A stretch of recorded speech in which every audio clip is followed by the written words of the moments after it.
Okay, one of you guys sent me this video, and it is from a YouTuber by the name of GoatedSynro, and it's specifically discussing the Elder Scrolls 6 situation, because the stakes have never been higher. People's expectations, honestly, I was gonna say have never been higher, but they might actually be at an all-time low point. And frankly, this is the saving grace of Starfield. It's why maybe right before this, we did a segment on gaming conspiracy theories. Maybe, bear with me, go with me on this. Maybe Starfield was actually a big brain like psyop where they built a game that was pretty underwhelming and called into question their own capabilities to lower the expectations for Elder Scrolls 6 so that when they come in and they achieve Elder Scrolls 6 and it's really amazing, people are blown away even more. Maybe Starfield is all just supposed, no, it's definitely not. But wouldn't that be kind of at least a little comforting that they meant to make it kind of mediocre? I don't know. But I have said previously, I think the saving grace for Starfield is actually that it lowered expectations for Elder Scrolls 6. Because I think going into Elder Scrolls 6 pre-Starfield, there was no way they could ever live up to those expectations. Zero chance, especially because it looks like they're going to be launching next to Witcher 4. And let's just be honest with ourselves. Like, I think we all know which game is going to look more impressive. You know, I think we all kind of have a sneaking suspicion, dare I say. So this, I do think, you know, could allow them to come in with Elder Scrolls 6 with lower expectations and actually kind of surpass some of those expectations. But let's be honest, I also think that the hype machine is going to go into absolute overdrive once Todd gets on stage. I mean, it's going to happen. It's just going to happen. Todd's going to get on stage, talk about, we have new castle technology that allows us to have 16 times the detail in all of our bricks and mortar. And, you know, I don't remember which one this is. This is also, you know, because we're aiming for a controversial 7 out of 10. And we're going to achieve that no matter what. Even if, but something's wrong with the game, we're still going to do it because ultimately our goal was, we're aiming for a controversial 7 out of 10. So I think that they actually could pull this off. I think they could pull off a game that's like pretty good. And as long as expectations aren't crazy high, people will still be happy about it and have a good time with it. But I think the hype machine is going to be absolutely out of this world. And so just buckle up for that. Because I'm going to have to make a lot of videos of like, calm yourselves down. Calm yourselves down. Let's be reasonable. Okay. The last few games have been pretty mediocre. I hope they pull it off, but I'm sure there's going to be weird things that we have to kind of debunk as we go through this. And I'll have people trying to cancel me for it again. Like we literally, I won't go into details, but we literally had somebody hack into our local server trying to get access to Starfield footage when Starfield was coming. We had somebody SWAT us and make comments suggesting that their motivation was tied to Starfield and that Luke should stop talking badly about Starfield and some other things. So like there's a lot. There's a lot. Okay. So I'm kind of braced for the next Bethesda game because maybe he was just doing it. The person that was doing that was just doing it for the memes of like, stop bad mouthing Starfield. I thought it was funny, but either way, it's concerning. It's not great. So I'm sure when we talk about Elder Scrolls 6, I'll increase security. Isn't it crazy? Like I'm a YouTuber making videos about like BGS games and open world games and stuff. But if I'm like too harsh on BGS games, I have to worry that somebody's going to try to swat me and my family. How insane is that? It's ridiculous, but that's where we are nowadays. It's where we are. Good thing people don't realize I have like a direct contact with the FBI. Like it's crazy, dude. Like it's crazy, but that's what we have to do nowadays because these people can be absolutely crazy. It's just insanity. But anyway, back to the video. Elder Scrolls 6 situation is a huge mess. Let's see.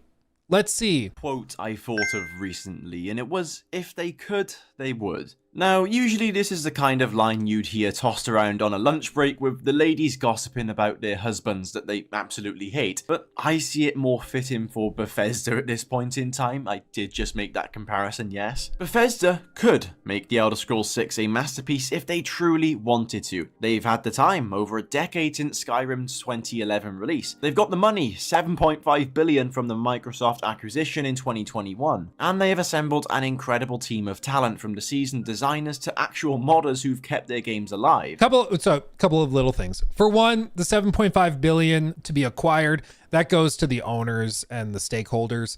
So there's that. I understand what he's saying though. Like clearly Microsoft values them at 7.5 billion, so Microsoft will fund whatever they need to make the game. That's true. So maybe I'm just being pedantic and nitpicky, but it's not like they got a $7.5 billion cash infusion for making games. That went to the owners of ZeniMax, and ZeniMax owned ZeniMax Online, ZeniMax Productions. They owned Bethesda Softworks, which owns all these other studios. So it wasn't like it all just went to Bethesda Game Studios.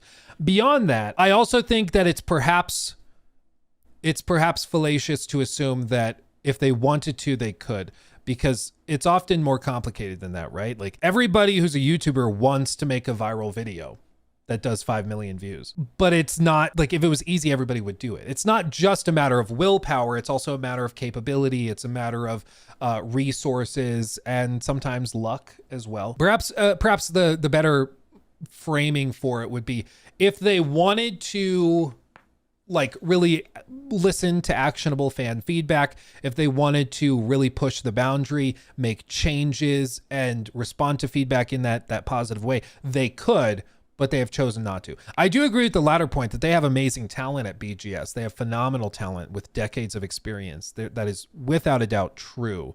My frustration with Bethesda is that they have, I think, largely ignored key pieces of fan feedback for so long that now they may be too far gone. Like concerns over writing quality, concerns over even little things like dialogue and certainly technical aspects of what their engine is capable of.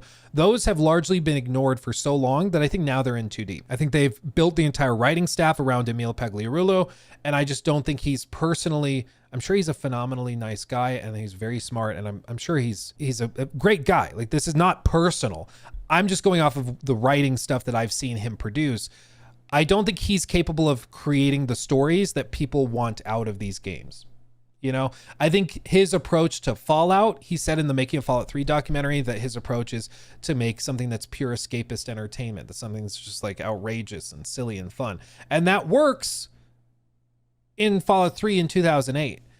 I think in 2025, going in 2026, people have different expectations. And I just think that it's not the kind of game that he makes. And instead of listening to fan feedback and being like, oh, you want a Fallout game with like New Vegas writing and you want an Elder Scrolls with more inspiration taken from The Witcher. Okay. Instead of listening to that and working to respond to that, they're just doubling down on everything they've done before. And then some of their old habits are just rearing their heads more and more, like in the case of, doubling down on paid mods and stuff like that. So all of this, I know we're only 37 seconds in, but I just want to lay the groundwork at the outset. That I think that it's not always just a matter of will, it's a matter of capabilities. And I do think Bethesda is capable in this case of delivering maybe not a masterpiece, but definitely something much, much better than their batting average has been for the last decade or so, I think. Sneaky Pickle says, yeah, Pete Hines right out said that last week that BGS is not the same company anymore. Yeah, well, whenever a company gets acquired by a multi-billion-dollar corporation, things change. They have to. I mean, you can't run a small company that's got like, I don't know how big BGS is in total now because it's got multiple studios, but it's maybe like 800 people across everything. They've gotten, like, you can't run that company the same way you did once a multi-trillion-dollar company comes in and decides to buy you out. There's different standards. There's all sorts of stuff that changes. And I think that they've largely struggled with adjusting to that new way of life, as has been demonstrated by the kind of lackluster release schedule and amount of content. The fact that they spent a year on Shattered Space is shocking. It's shocking. because it was so lacking. But it shows that there's a real lack of agility and dynamism within BGS, which is also something we've talked about many other times. The GDC interview or a speech and keynote by Will Shen and the other gentleman, I don't recall his name, both former Bethesda Game Studios employees who left after Starfield, and they had a lot of interesting little reveals, like when Will Shen said that he spent hours and hours and hours doing things like making tutorials on the toolkit for the creation engine, which is insane. Like, you have one of your senior developers, and he's spending at various times throughout production, like hours and hours of his day making tutorials. Oh, look at this. Task tracking software. We were using Jira at the time. Jira definitely became a way of life as we tried to reconcile and handle all of the work being done across so many people. And the process we ended up settling on was one that was departmental focused. So we had all of the approvals handled by a departmental lead who also had a departmental producer. So for example, quest design, there was a lead quest designer. I was the lead quest designer for Starfield. I had a design producer specific to quest, and we would go through all of the requests and proposals, approve them, and then send that up to a member of senior leadership who would also approve them. Just bureaucratic bloat. Like, they're describing layers of middle managers, of approvals and stuff for anything to get done. Like, sounds like a nightmare, doesn't it?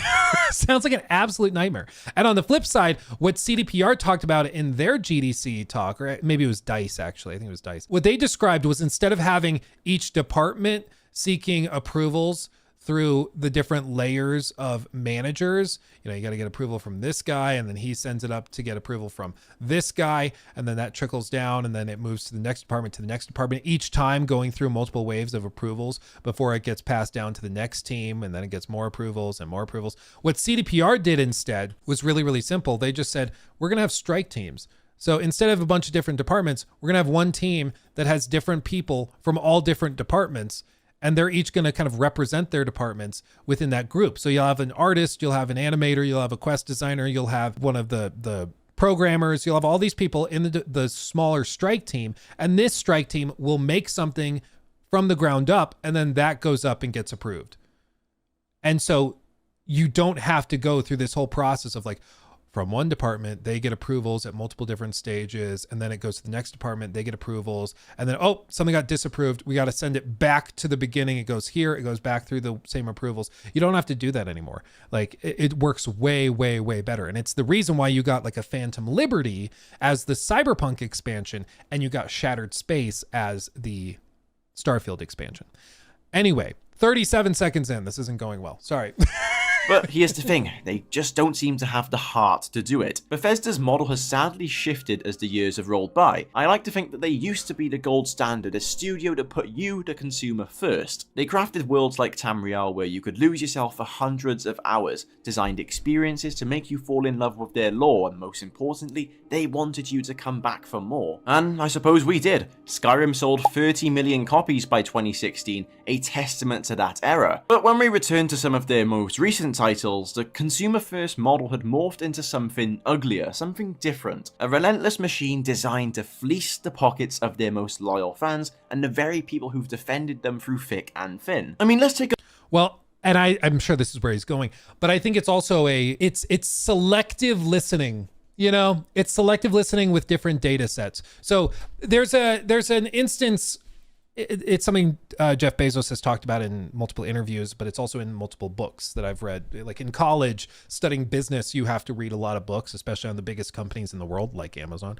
So I'm reminded of one interview where Jeff talked about a saying that he has, which is that when anecdote and data disagree, the anecdote is usually correct. And in his instance, his example was, the anecdote is that our customer service wait times to find a contact within customer service and talk to a human being to fix a problem, that is too long. That's the anecdote. People are telling them that. That's the kind of stereotype within the company and customers. But the data they had was saying, actually, our total wait time has decreased month over month or quarter over quarter, and our ticket fulfillment rate has increased significantly. So actually our data suggests that it's actually going better than ever. And in his case, like he said, the anecdote disagreed with the data. So what's happening? Why is the customer's perception different from what the data shows? Usually it's that the data's wrong.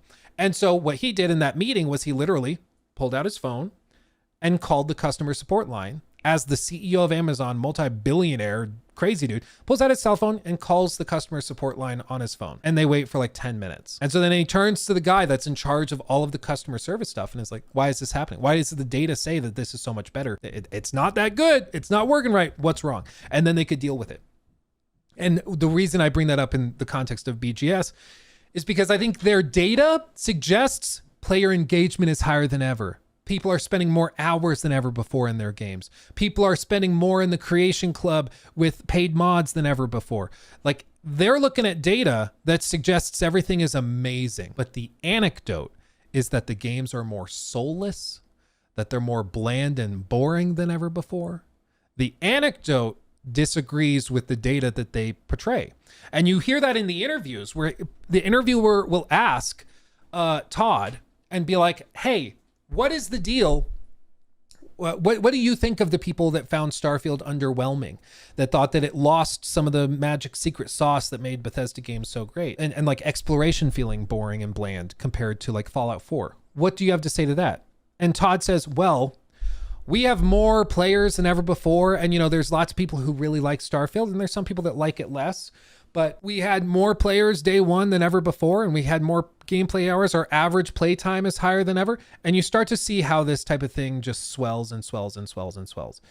Because what ultimately happens is you get company leadership that is too deep in the data, and they're not looking at the anecdote. Because they're not really interested in it. They're not really interested in whether the anecdote and data disagree and which one actually is accurate, because the data is telling them what they want to see. And so they stick with that. And I think that is ultimately the problem within BGS, is that it's a leadership issue. They have the talent, they have the resources as he described. And the way he put it, he used the word heart. They don't have the heart to do it. And I think we're saying the same thing. It's maybe hard, but I think it's also a humility to actually reflect on maybe uncomfortable truths, that the data may show that lots of things are going well, but the anecdote, I think it's pretty clear, as we can see across the internet. The sort of stereotypical thing about Starfield is that it's a boring game. It's bland. It's so boring. Modders didn't even want to mod for it, and they gave up on the game, and it's just totally mediocre, and it's a total disappointment. That's the stereotype and the meme of Starfield, and that's the anecdote that people have when they play the game. That's their experience. That's what they say. It's not necessarily borne out in a spreadsheet that Bethesda has at corporate, but they should pay attention to that. And so long as they ignore it intentionally because they have a spreadsheet that they claim disagrees with it, I think they're not going to make any improvements whatsoever. Because again, just like Jeff Bezos brought up, usually when the anecdote and the data disagrees, the anecdote is right. And in the case of Bethesda, they just refuse to even engage with that conversation at all. Take a look at their last 3 releases as a bit of evidence. Fallout 4 in 2015 introduced paid mods, a move that sparked absolute outrage, turning a once creative community into a cash cow. Then came Fallout 76 in 2018, a live service game so riddled with bugs where they pushed all sorts of nonsense on you, from cosmetic items to buying your own private servers. And then you had the holy Starfield in 2023, where Bethesda introduced a very selfless feature where we're able to pay them money for them to provide us with quests. Paid quests. So given the direction Bethesda is clearly heading, I've got a little bit of a pitch for the Elder Scrolls 6 that they would absolutely love to hear. One that really follows the trailblazing industry trends that they are set in. Picture this, a subscription service layered on top of Game Pass. We'll have 3 tiers. Tier 3 for the newcomers, and that would cost you $50 per month. And this would allow you to wander around the world in Elder Scrolls 6. You can look, but you can't touch just yet. Tier 2 would be for the more casual fans and would only come in at about $100 per month. Now, this would actually unlock interactions with characters and the ability to maybe pick up items. I'm still Stop giving them ideas. thinking about that one yet. It's certainly progress, but at a premium. And for the full base game experience, well, that'll also be $100, but this time per week. This affordable scheme ensures that Bethesda's profits soar with an extremely low customer satisfaction rate, because isn't that their game now? Isn't that what they want? There was actually a recent report done by the 2025 Consumer Reports, and it Well, but would inevitably, of course, they wouldn't go that aggressive with the pricing, to be clear. But what would inevitably happen if they were to do something like that, where maybe it's like Elder Scrolls 6 is what you get in Game Pass for the base price of the game, whatever. But if you want the added thing, maybe they have like a new co-op component where you can go through missions with your friend. But that requires the Elder Scrolls Pass or whatever, and it's like $5 a month, $10 a month to play co-op missions with your friend in Elder Scrolls 6. If they were to do that, people would naturally be kind of upset, but they'd get a lot of money.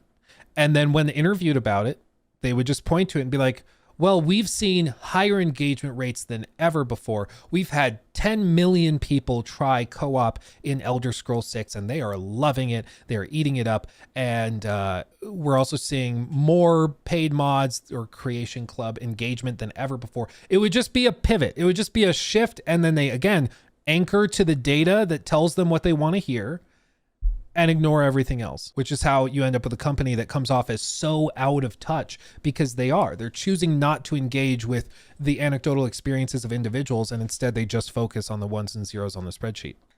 It showed a survey where 68% of gamers feel exploited by microtransactions, and Bethesda is just one of the many companies seemingly leading the charge here. Because why would they want to make the Elder Scrolls 6 great when they can go ahead and charge you to buy mods to improve the base game that should already be good? This disgusting model might just be their future, and it's a sad reflection of a studio that has really lost its way. Of course, there's many things on top of that which I'll also be discussing in today's video, but before we do get into it, it turns out that only 0.3% of my watchers are actually subscribed, so if you find yourself enjoying today's video, please be sure to consider subscribing. It really does help the channel. And yeah, you got to help small channels and creators get a foothold. We need more fresh voices. I'll throw a sub. Hell yeah. With this, it's also important to just remember that our idea of Bethesda is not necessarily how they view themselves anymore, okay?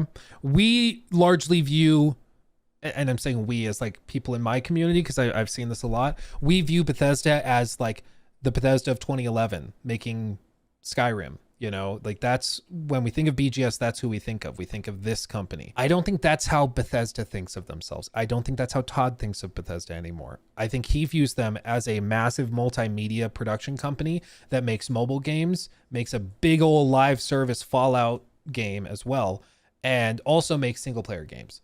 But he views it very much differently than we do. It's why, and I said this in a recent video on the main channel, I pointed out that Todd has gotten really cagey with his statements around Fallout 5. Everybody kind of assumed that after Elder Scrolls 6, Fallout 5 is coming, right? Everybody just assumed that that's what it was. And Todd said some stuff that they were doing that. But in recent interviews, he's followed it up and said things like, yeah, in that interview when I said that after Elder Scrolls 6, we're doing Fallout 5, I didn't necessarily mean like right up. I meant some point in the future.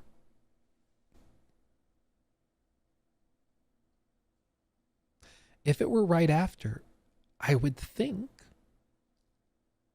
they would just say that. They had no problem saying Elder Scrolls 6 was right after Starfield.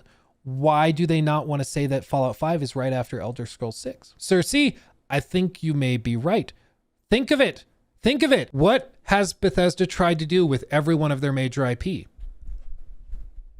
Establish a live service offering to hold players over and generate revenue with that IP between major single player releases. They have an Elder Scrolls online option. They have a Fallout online option that's doing better than ever after the show. They don't have a Starfield online option. I think there is a non-zero probability that after Elder Scrolls 6, they may try to do a Starfield 76. And I know people are going to be like, there's no way.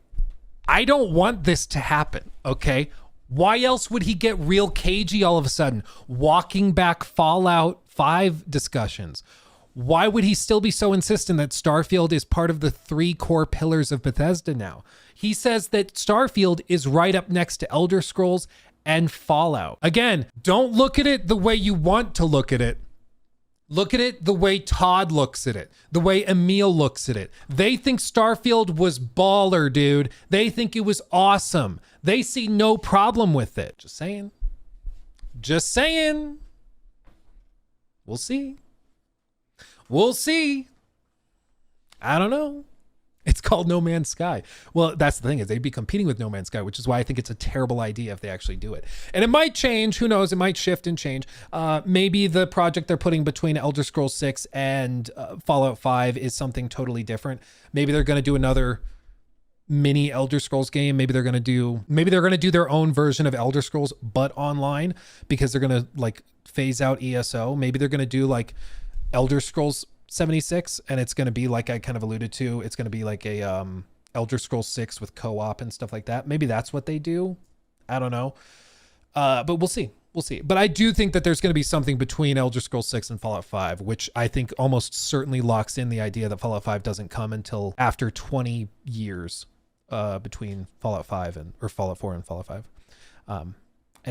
Anyway, continuing on. Make sure to hype this video as well if you enjoyed it. One of the main factors in this downward spiral for Bethesda was really the acquisition with Microsoft, and hear me out on this. They've been twerking for Microsoft ever since the acquisition whispers even started swirling, and it's a dance that began long before this $7.5 billion deal officially closed on March 9th, 2021. I like to think of it beginning all the way back in 2018 with the Elder Scrolls 6 teaser trailer. Those 30 seconds of breathtaking landscapes and a promise of an epic adventure wasn't just a treat for fans eagerly awaiting for the next chapter. I think it was more a calculated move to actually twerk for Microsoft. It was designed to impress them. Those takeover plans were likely in motion by late 2017, and I'm thinking that this was a way to really seal the deal. It was a strategic...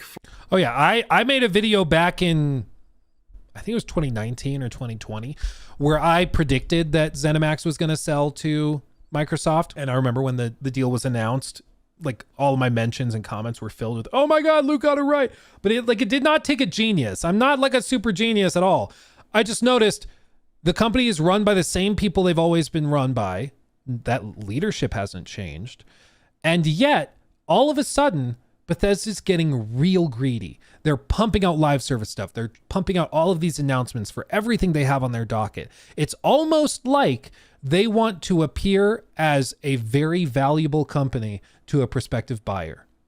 And sure enough, they were dropping everything they had to make sure that they could look as appealing as they possibly could to the buyer, which ended up being Microsoft. Microsoft came in, bought them up for the max price, and then, you know, the rest is history. But yeah, without a doubt, I think it definitely was. Look at me, I'm valuable. That's definitely what the 2018 showcase was. Flex, a polished demo reel to showcase Bethesda's crown jewel, the Elder Scrolls, to a corporate suitor with deep pockets and a hunger for exclusive IPs, Microsoft. With them eyeing Bethesda's portfolio to really supercharge Xbox Game Pass and compete with Sony's PlayStation ecosystem, they saw the potential, and that trailer was their golden ticket to seal that deal. I kind of feel like it was a move that you'd expect from a studio desperate to prove its worth, and Bethesda did play it to perfection. Now, Bethesda, facing scrutiny after Fallout 4's mixed reception and the looming disaster of Fallout 4 still to come, they really needed a lifeline. That 2018 teaser released at E3 with Todd Howard's signature grin was less about delivering a game and more about dangling a carrot, the Elder Scrolls 6 as a ultimate bargaining chip. And I suppose that's all it ever was to them. It wasn't really a game, it wasn't an experience they were going to give us, it was just that ace that they had in their sleeve that they wanted to impress the people around them, not the people who enjoy their games. Microsoft... Well, I think there were interviews at the time, or that came out years later about the time, where Todd said that they basically had the one sheet, like they knew what they wanted to do with Elder Scrolls 6, but it was not like, you know, the sizzle reel. It's not like this was in the engine. You know, this was a cinematic designed to give a feeling. And it's really common in development that they'll make something that is like, what do they call it? There's an actual name for it. Not key art. There's something else. But it's basically supposed to be the emotional anchor. It's the thing that you can kind of put on your wall and you glance at it and go, that's what we're making. It gives you a feeling, a sense of direction, right? And that's basically what they were trying to do here. And so I mean, I'm sure we'll get something that looks kind of similar to this, but it's not quite the same.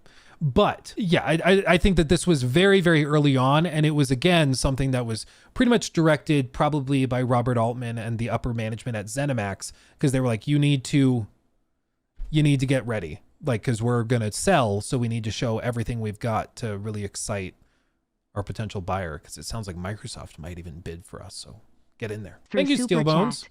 Starfield 76. Remember those empty planets we used to fill out the poor pacing of populated planets? Get ready. Well, we solved it by dropping the populated planets. It's up for the player as a new age spacer to make their own. Yeah. I mean, I think it's probably more likely that they do an Elder Scrolls 6 online, or Elder Scrolls. They call it something like, I don't know, Together. I have no idea what they call it. But sort of like the next generation of ESO, but it's made by Bethesda and it's in-house, and it's basically Elder Scrolls Online, but made by Bethesda and maybe more narrative. I don't know, because I'm also, this is tied to this, the reason why I think this is likely for Elder Scrolls Online specifically. A lot of people are like, well, they're already doing ESO through ZeniMax. Yes, ZeniMax Online Entertainment makes ESO. ZeniMax Online Entertainment also recently unionized. And what is one thing Microsoft really doesn't like? Unions. In fact, when they just laid off hundreds of people back in June, one of the common threads was that a lot of the layoffs occurred at teams and groups that either had just unionized or were currently negotiating their union deals with Microsoft. So I don't think it's out of the realm of possibility that Microsoft could be like, ESO is kind of winding down. BGS wants to do their own online thing. They just had another massive project, that Project Blackbird, that ZeniMax Online Entertainment was working on for years. And they canceled that and fired a bunch of people working on that who were part of ZeniMax Online Entertainment. And so maybe they're just like, maybe we just shift gears. Maybe we just let BGS do Elder Scrolls Online, Elder Scrolls 76, and we let ESO kind of fade out, and then we get rid of ZeniMax Online Entertainment. Like, I think that's actually quite likely, unfortunately.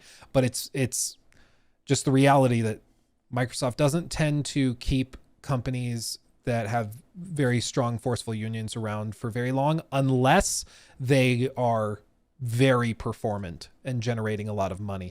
BGS has several unions at play across their studios in different degrees. There's like different unions depending on where you are and what department you're working in and stuff. But I think they are performant. I think they make the money to justify it, you know? So I think that's the exception. Anyway, continuing on. People around them, not the people who enjoy their games. Microsoft know, and especially Bethesda know, that no matter how the Elder Scrolls 6 is in terms of the gameplay, if it pushes the boundaries that it should, it doesn't matter. Everyone knows it's going to sell, and it's going to sell very well. When you attach the Elder Scrolls franchise to any sort of game, it's going to get numbers. And when you put the most anticipated RPG maybe ever after GTA 6 up on the market, yeah, people are going to play it. No matter... Again, nitpicking. GTA, not really an RPG, but I see what you mean. Like open world game, adventure game. Yeah. My headphones are dying. I'm going to swap the battery real quick. But it's like, again, I agree that BGS, their stuff sells, dude. Like, and people talk about it. People talk about it a lot. Even when the games are kind of mediocre, people talk about them. I can still make a video on Starfield, and a lot of people will tune into it because they like BGS as a studio. They want to play their games and they want them to make the kind of games that they like. It's just unfortunate that it's been a while since they made a game that lived up to their reputation or their potential, I guess. You know, I do agree that their name carries a lot of weight. I think after Starfield, it carries a lot less weight, but it still carries weight for sure. Let's continue. How many people want to try and boycott Bethesda, no matter how many people say, guys, we shouldn't buy this game, it doesn't matter. People are going to end up buying it. People like myself who are making this video right here, right now. I'm hating on it, but I'm going to buy it. Yeah, of course, because I want to play and experience this for myself. But I'm pretty sure I know what I'll be experiencing, and it's going to be the same clunky mess that many of Bethesda's games have been plagued with in the past, and that is due to their lack of an upgraded engine. Another major concern I feel like Bethesda have sort of cheaped out with, is the only way I can really say it, is almost their comical lack of investment into an upgraded engine, a decision that is going to drag the Elder Scrolls 6 back into the stone age of gaming technology. If you I think it's the creation engine is capable of a lot of really cool things, and this is one point. I'm not saying that this creator is you know saying this. I'm saying I've heard this elsewhere. GoatedSynro. I'm not saying that he's saying this, but I've heard people say that the creation engine is like totally antiquated and totally useless and should be immediately abandoned. I don't think that that's fair. The creation engine is very good at certain things. The reason it stood out so bad with Starfield is because Starfield is like a perfect game to showcase all of the weaknesses of the creation engine. If you know you're going to be making a painting with, or like maybe we even just go like this. If I know that I'm going to be using a certain tool, and in this case it's MS Paint with 248 pixel brush size, and I know that I have to draw something or write something, I'm not going to try to write in like or draw a really beautiful fine detailed landscape. Like I'm not going to try to draw that tree where it's like, okay, here's the trunk, and then here's some branches, and then here's some more branches and little branches going off there and little branches there. And then here's some leaves there. There's my tree. I used the wrong tool for the job, but if I have to use this tool, I should change what I'm drawing, knowing the tool that I have, right? Instead of trying to draw the fine detailed tree that I see over here, I'm maybe just going to do a really simple something that my tool can handle, right? Because if you're locked into the tool and you can't change the tool, you should adjust what you're making so the tool is more appropriate for the job. My problem with Starfield is that they were forced to use the creation engine toolkit because they didn't have a choice, and they happened to design it in a way where it just perfectly exemplified everything wrong with the creation engine. It's not good at loading stuff quickly. It's not good at massive environments that are fully dynamic. You can't stream directly from, you know, one area to the next. You have to have individual instances, and it all goes back to how the core engine works with how they calculate floats and everything. Like, it just doesn't work the way you need it to work for something like a space exploration game that's seamless. It just doesn't work that way. So if they wanted to have it do well, they should have not tried to do 1,000 planets. They shouldn't have had it broken up with so many load screens, because it just doesn't frame the game well. That being said, I do think with Elder Scrolls 6, those problems will be much less noticeable. Yes, you'll probably still have to go into a load screen when you enter into a building like this. I think you'll load into the building, open the door, loads in, you're inside the building. I don't think that's a huge deal. Does it look outdated compared to what like CDPR is going to do with The Witcher 4? Almost certainly. But I don't think it's that big of a deal compared to Starfield, where literally every 20 seconds you were loading if you were trying to get to an objective marker. You're like, oh, I got to go into here, load. Get off the ship, load. Go into the city, load. Go to the next district in the city, load screen. You go into the building, load screen. Oh, he's in the room in the back of the building. Go in there, load screen.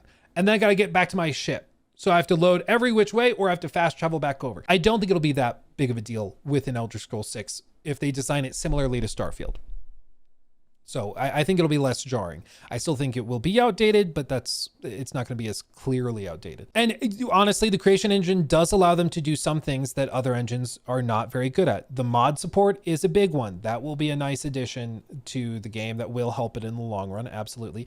And other things, just simply like the physics sim and complex NPC interactions, that can be really, really nice as well. So I think the engine issue is less severe with Elder Scrolls 6 compared to Starfield, but it definitely will be a point of contention and frustration, especially because this is almost certainly launching within like 9 months of Witcher 4, if current timelines stick, which would be crazy. Because again, like it sounds like they are phrasing it internally that they are using Creation Engine 2 for Elder Scrolls 6, meaning they're using the same tools they used for Starfield. And some upgrades and improvements will be made for sure, but it's not like a total overhaul. They described the overhaul from Fallout 76 to Starfield as an overhaul. That's why they put the 2 next to it, Creation Engine 2, even though it's the same engine, it's just got some new bells and whistles. With this, it seems like they're just using the Starfield toolkit. So it's not going to be like a total overhaul compared to what we're going to see with, with Witcher 4, which I think will be much more crazy. Hopefully not a stutter fest, but we'll see about that. Cut through this entire PR spin, this isn't some noble gesture to empower the community. It is a cost-saving tactic that lets modders do Bethesda's work for them, turning their games into Frankenstein's monsters held together by duct tape and goodwill. Now, the Creation Engine was originally cobbled together for the Elder Scrolls Morrowind in 2002, through Oblivion in 2006, Skyrim in 2011, Fallout 4 in 2015, and Starfield in 2023. That is a relic that creaks under modern demands. Clunky physics that send NPCs flying, dated lighting that look like a 2000s filter, and those infamous loading screens that interrupted Starfield space immersion, with 10-second blackouts when you go from planet to planet. A far cry from No Man's Sky's seamless transition between all of their planets. The neglect isn't necessarily just lazy, but I do feel it's a deliberate choice to coast on nostalgia as well. It's a decision that could doom the Elder Scrolls 6 to irrelevance, because they believe that their creation engine is quirky and derpy, and that's the way they like it. Now, to understand how bad it really is, Well, I think it's a sentiment I've heard from like defenders of like Starfield, the 3 of them that there are, but I have heard people describe it as, if you're playing a space exploration game and your biggest problem are load screens, then you were never going to like the game anyways. Fair. But I would say that that's indicative of how mediocre the rest of the game is, that it can be spoiled by load screens. Because if the writing were phenomenal, if the art direction were stellar, if the world building were captivating, we would all look the other way with the load screens. I really do believe that. I think if the rest of the game were phenomenal, the load screens would have still impact. It would still be problematic for exploration, but I think it wouldn't be anywhere near a big deal. The problem for Starfield is that everything else is so mediocre that you kind of go back and rely on the exploration to save the experience. But then even the exploration, the one thing BGS has always been really good at, the exploration is lackluster and mediocre, in large part because of the technical restrictions and the load screens and everything. So like, again, the engine isn't it's not a panacea. It's not just like, oh, we fixed it, we got a new engine. It doesn't work that way. It's way more complicated than that. They have to do a lot more work than just engine stuff to make Elder Scrolls 6 what people want it to be. I compare it to the competition, that being Red Dead Redemption 2, for example. Now, they leveraged Rockstar's Rage engine to deliver photorealistic environments, think swaying grass, dynamic wildlife, and NPC routines that feel alive. As well as that, you have The Witcher 3 all the way back in 2015, and they use CDPR's Red engine to craft adaptive weather systems, lush forests, and interactive NPCs. Obviously, both of these games being older than Starfield by quite a few years now, and it really does help show the gap between Bethesda and other studios, the studios who actually invest in their games and want to spend money. And it's actually ironic how a company like CDPR can make far superior games to Bethesda and not push microtransactions onto their consumers. Like I previously said earlier, I feel like Bethesda sort of lie on this modders excuse, and it is the flimsiest part of their defense to keep the creation engine the way it is and not invest in it. For sure, mods have kept their games alive. Skyrim's modding community has logged over 1 billion downloads since 2011. This is a double-edged sword, however. Modders are essentially doing Bethesda's job, making their games better and more interactive than Bethesda ever could, adding content the studio should have included in the first place, quest lines that actually outshine vanilla versions of Bethesda's games. With this sort of mindset that you can go ahead and charge people for mods as well, the laziness suggests that the Elder Scrolls 6 is once again going to be leaning heavily on modders, once again using the excuse that people are just adding their own perspectives to the game, when in reality they're just fixing your game. Well, and there's different types of mods. My frustration is that, for one, if we break it up, there's like silly, stupid mods. Like, you remember the one we looked, I still am scarred by it. The Stellar Blade mod, where this is real. You can look it up. I don't recommend it, but you can. We're on stream and looking at Stellar Blade mods. People are like, you should look it up. And like literally there was one where it replaces her hands with feet. I was like, y'all need Jesus. Like somebody had to spend a lot of time doing that. So like all the cutscenes, she's like, with her foot. It was like so upsetting. Anyway, like some mods are stupid, silly mods like that, right? Not a big deal. People are going to make them no matter what. Other mods are like actual technical enhancements or improvements. Like even now there's some mods for Borderlands 4, which already can do major improvements to performance, overhauling major components of it to make it run better. Or in the case of like Starfield or Fallout, things that fix performance or fix bugs in the game that have been around since launch, you know? And so they come in, they can do performance enhancements, engine overhauls to increase overall fidelity or decrease load times and stuff like that. So there's mods like that, which in an ideal world don't exist, right? If the game is polished and runs well, you shouldn't need modders to fix stuff. It should just run so well that you don't need it. You know, in an ideal world, those mods don't exist. And then there's also another kind of subset of mods, which are just pure content. And that's things like adding quest lines. That's things like adding new companions, new things like that, that you would maybe see in an expansion or something from the developer themselves, but modders will do it for free. Even though it's like real substantive content, they don't make money on it. So what Bethesda realized they could do is that they could do the Creations Club, or Creations, I believe is what they call it now. And they could then charge money and frame it as though they are helping the modders get paid for this amazing work that they were doing anyways. So if you go to their page, you can see Creations. Wow.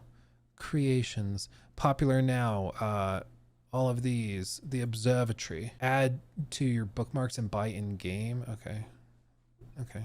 But they have these things. So this one is one made by BGS themselves. Okay, added content that they're putting in. But even if we look at something made by somebody else, highest rated, this one is 100. So this is effectively $1. Okay, comic book style frames and textures for photo mode.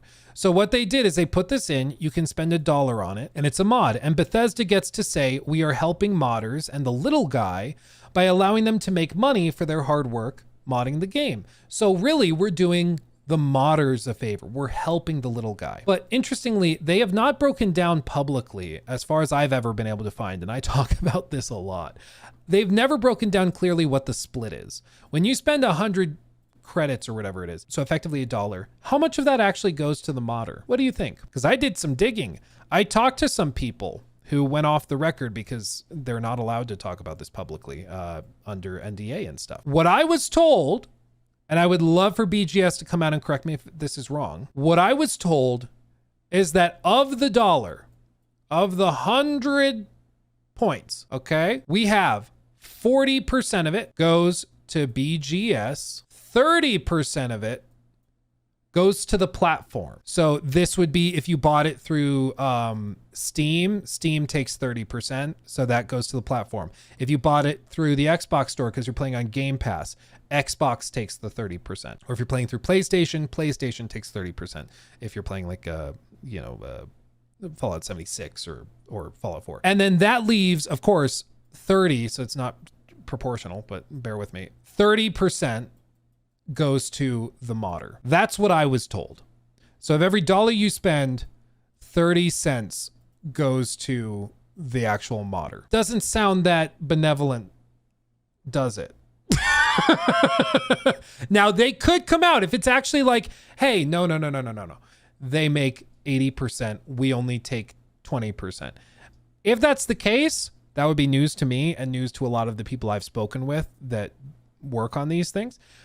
Maybe it's a case-by-case deal and they do different splits for everybody. That's possible. And the people I spoke to just have a worse split.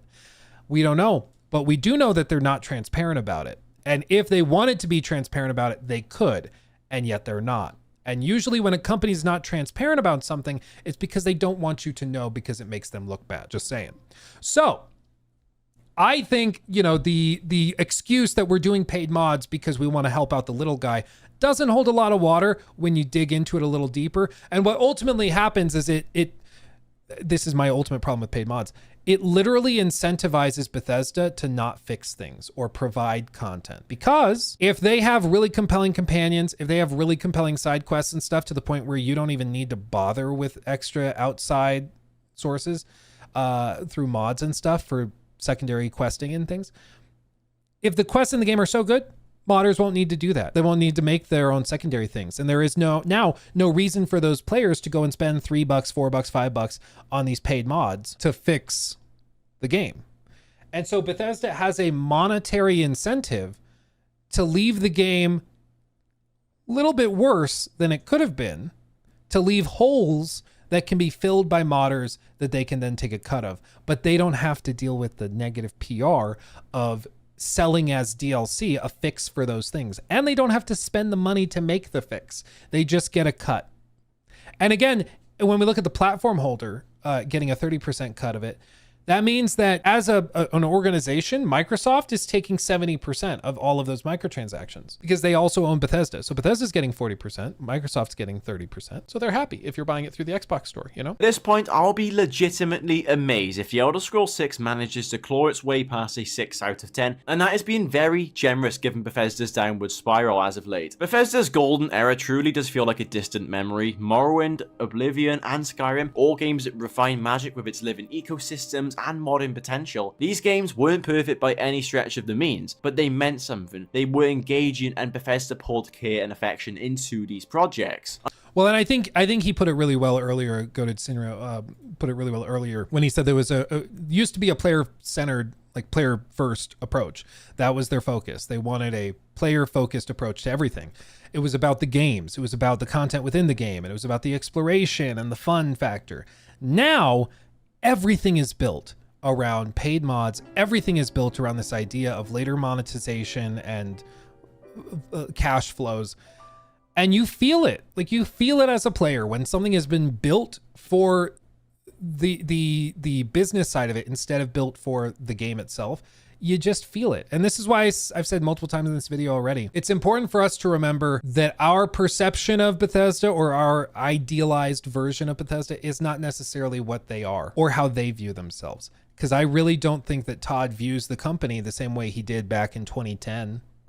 I think he views it as this amazing business that's able to generate extraordinary revenue with quite low effort. And ultimately, he wants to make like good games, no doubt, but he also wants to make a lot of that cash money. He is reaching retirement age. I don't blame him. Dude's got millions already, but I'm sure he's like, we can get a little more. You know, it is a business after all.